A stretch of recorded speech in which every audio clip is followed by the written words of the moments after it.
you wanted the best, you've got the best podcast. The hottest podcast in the world.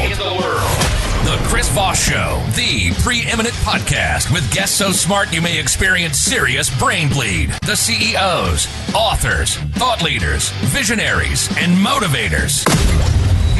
Get ready. Strap yourself in. Keep your hands, arms, and legs inside the vehicle at all times, because you're about to go on a monster education roller coaster with your brain. Now, here's your host, Chris Voss. Hello, Chris Voss here from thechrisvossshow.com. Ladies and gentlemen, there are latest things that makes official. Welcome to 16 years and 2,500 episodes. Going on another 16 years and another 2,500 episodes. Boy, my back is tired when I say that, but it's for the love of making the world better and improving the quality of everyone's life out there. So be sure to refer the show to your family, friends, and relatives. Go to goodreads.com/Chris Voss, LinkedIn.com/Chris Voss, Chris Voss 1 on the TikTokity, and Facebook.com/Chris Voss. Opinions expressed by guests on the podcast are solely their own and do not necessarily reflect the opinions of the host or the Chris Voss Show. Some guests of the show may be advertising on the podcast, but it is not an endorsement or review of any kind. Today's featured author comes to us from bookstolifemarketing.co.uk. With expert publishing to strategic marketing, they help authors reach their audience and maximize their book success. Today, an amazing young lady on the show. We're going to be talking about two of her books. The first one is called It Could Be Worse, out November 17th, 2020 by Genene Stradling. And her other book we're going to be talking about as well, Chance for Solinea, out December 11th, 2019. We're going to get into it with her and all the good stuff about her book and some of the wonderful things that are inside of it. So she was raised as a farmer's daughter and became a soldier's wife who lived almost her whole life in Arizona. Taught in schools for 18 years, from a preschool in my home to in her home, I should say, in 8 years to 8 years in the special education department of the high school level, where she got lots of stories that she used in her books. Got a love life experience. Welcome to the show. How are you, Genene? I'm doing great, Chris. Thank you. Thank you. Give us any .coms or social media websites maybe you want people to check you out on or get to know you better. No, I don't have anything like that. All right. Sounds good. They can order the book off of Amazon or wherever fine books are sold. So give us a 30,000 overview about either one of these books or both of them. I think you want to talk both. Yes, I do, because they both go together. They're all both about the same girl, Solinea. And my books embody the struggle and the resilience of today's teenagers. I worked with, like you said, in the high school for 8 years in the learning strategies department, and working with kids, teenagers mostly, and young adults. And I hear so many stories of how abandonment, feeling so alone and struggling with life. And my heart just goes out to them. I want to make a difference to some lives. And so I hope by depicting this deepness of their troubles and putting them with a little bit of light, fun things that teenagers deal with, pretty much coming of age and having to forgive, and especially when they're dealing with fractured families and things like that seem to be increasing and happening more and more. And this book is for young adult readers, for parents, and for educators. Okay, so for educators too, then. So let's kind of lead off with It Could Be Worse. Tell us about, is the character the same in that book as is in the A Chance for Solinea? Yes. Okay. It's just a sequel. It's actually a sequel to it. Okay, so it's part 2.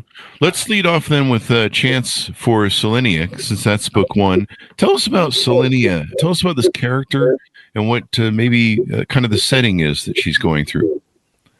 Okay. A Chance for Solinea, I start kind of in the middle of the story, where she's been abandoned for several years, and she's in high school trying to find her way he lives in abject poverty and having to deal with not feeling accepted, which a lot of teenagers, young adults, don't feel accepted, have a hard time with that. And she does, there are some things that happen in her story that are fun. As she tries to become a part and feel included. One of the fun parts that a lot of people talk about is she is in the dance festival and her skirt falls off in the middle of the dance. And so she has to deal with that. And it's just kind of a lighthearted story. Okay. And so we go through the adventures of her trying to survive, her trying to navigate school, and the pressure is probably there. I mean, kids are vicious to each other in school. It's quite the and so they're not can imagine something like that. This singing, you feel shame, and so she's got to survive this. And of course, is she navigating the foster program, or what's going on with her there? Well, they have, I guess, a foster program, but she was actually left with her stepfather. Okay. Who has a hard time dealing with his own problems. And he tries to take care of her because he has that feeling of obligation, but he doesn't know what to do and he doesn't really understand. So she's pretty much left on her own. Yeah, that's a tough thing because that's a real pivotal point in a woman's, most of youth is a pivotal point for women as they grow and they try and find their way through life. I mean, they're dealing with their bodies and they're dealing with, women aren't nice to each other sometimes. They can be pretty vicious to each other. And so they're probably dealing with, in high school, that whole thing, the mean girls, I think they called them, I would imagine. And I hope this is relatable to a lot of people because, they are going through a lot of the same struggles that I tried to embody in the story. Mm-hmm. There you go. So what prompted you to write the books? What was the motivator that said, I need to write a book and I need to try and tell a story to help others? I loved writing all my life and studied, did some online courses. But working with the teenagers in high school and hearing their stories, I wanted to help them, but there wasn't a whole lot. We are not allowed to do a lot of things. You have to really keep it careful when you're working in a school environment. And so I just wanted to put their story out. And maybe they could relate to it and it would give them hope and encouragement that things like this do happen, but there is hope at the end if they can just hang on and just keep struggling through and just make a difference in their lives. And that was my goal. So as we move to the second book that's in the series, It Could Be Worse, what's going on with her in that book? People, after they got the first book, they said, so what happens to Solinea? And that got me to write. That's good. Everyone wanted to know more. Yeah. So anyway, I started out at the very beginning when her mother first left her and went through all the times when they went from town to town because her stepfather was just trying to find himself. He was really hurt and so she was drug along with him and trying to find her way in different schools, in different environments. And it's just, then I embodied the chance for Solinea, where they broke down. And finally, she starts finding they find people that actually help them. And I know not everyone believes in God, but in my story, she finds God and she finds love, and it goes together. So I wasn't sure when I first started writing the book how I was going to end it. I needed a climax. I needed something to happen, and so I just started. I thought, okay, I'll just write to where I come to that point, but I felt like Solinea took over. I know she's not a real true person, but I felt like this is what she wanted, and she took over. And I just finished writing the book, and that's what she wanted to happen in her life. So, telling stories is such a great way to kind of narrate maybe issues that we see in the world. And by seeing them through, I think, a third person, seeing someone else go through that, it can kind of help us get outside of ourselves and provide a mirror to, oh, yeah, that's what I'm going through too. And, oh, okay, I can see in this story that she has resources or ways that she finds to better her situation. I can utilize that blueprint. We call them blueprints on the show of different ways people use to survive tragedy or cathartic times or challenges. And, knowing that we're not alone can give a lot of hope, knowing that, there's somebody else maybe who struggled through something like that. And we can find a blueprint or a roadmap to also survive. And it also tells, and the hope from the story, of course, gives people, hey, it can get better. You just got to maybe hang in there, tough it out, or maybe find some more better resources. And that's the beauty of stories like yours, I think. What do you think about that?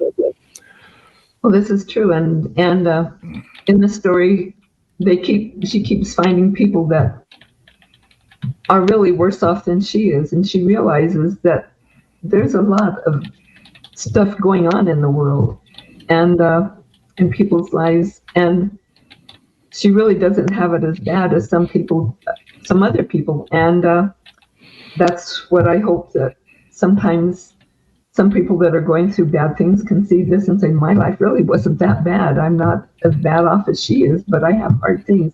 If she can hang in there and forgive and find happiness and hope, then maybe I can too. Yes. Yeah. I have made just a little scene that I would like to show you. This is the part from the story, if I can include that. Sure. Okay. Do you want to read that? It's a video, a little that I've made, so I'm just going to put it on. Okay. I'm going to share this. I think I may have to hit a button to put it on show. There we go. I see that. I'm going to add that to the stage.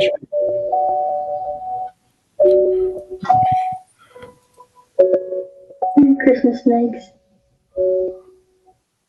You don't look as good as you used to. I guess it has been 4 years since Mama gave you to me.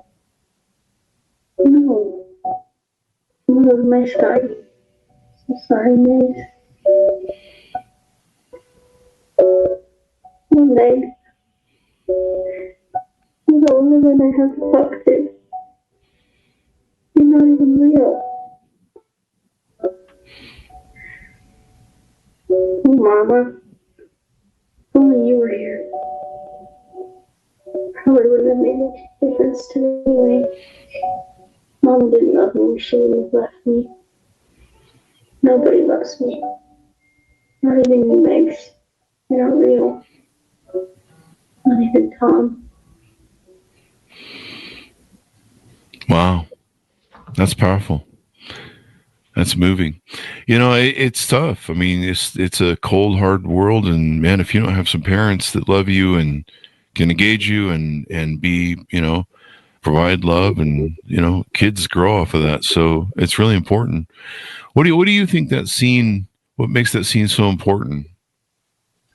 Well, to me, it's one of the emotional parts of the story that it's so emotional. It's Christmas and she has nothing and nobody, and that's a hard way to live. Yeah, it is. And that's kind of what the story basically comes down to, is trying to deal with that type of life. Yeah. So now you've turned this into a screenplay. Tell us about that. Like I said, I combined them. I started when when she finds the note that her mother has left her, and how they start going from, starts in a small town in Louisiana. They go to Arkansas, then they end up going to Oklahoma, they go down to Texas, and she has to find her way in all these schools pretty much on her own. And they live out of their car a lot, they're homeless, and sometimes they have to ask for help, and which I know that there's a lot of homeless now. I see a lot of it in the news. And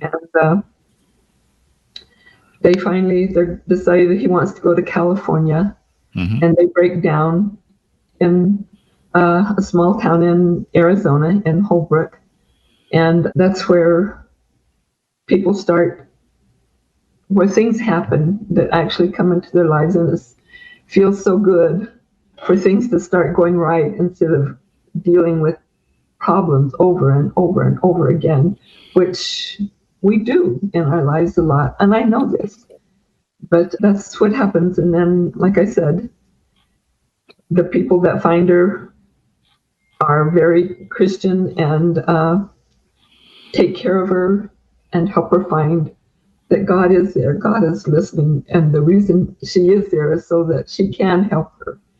And she does, like I said, you got to have romance in a story somewhere, especially a teenager. Yeah. That's part of hope and finding the good ending. Good ending. And it's maybe not a happily ever after, but it is a good ending. And that's what makes a story good, is if it ends good, I'll put up with anything else if it has a good ending. Yeah. Bing, bada, boom. Yeah. Now, with the screenplay, are you hoping someone in Hollywood picks it up? Did you write the screenplay yourself?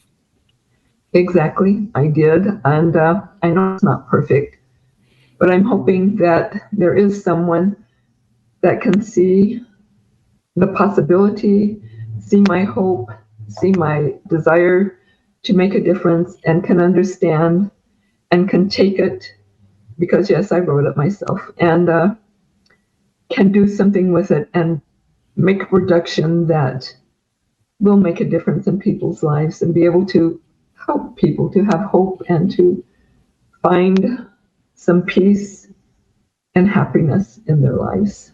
Peace and happiness is always good. All right. Exactly. Always good. Very good. So now, what else would you want people to know about the books? And is there any future books? Is there book 3 maybe in the works anywhere? Well, like I said, I've loved writing. So yeah, I have about 5 or 6 other books that I've written. But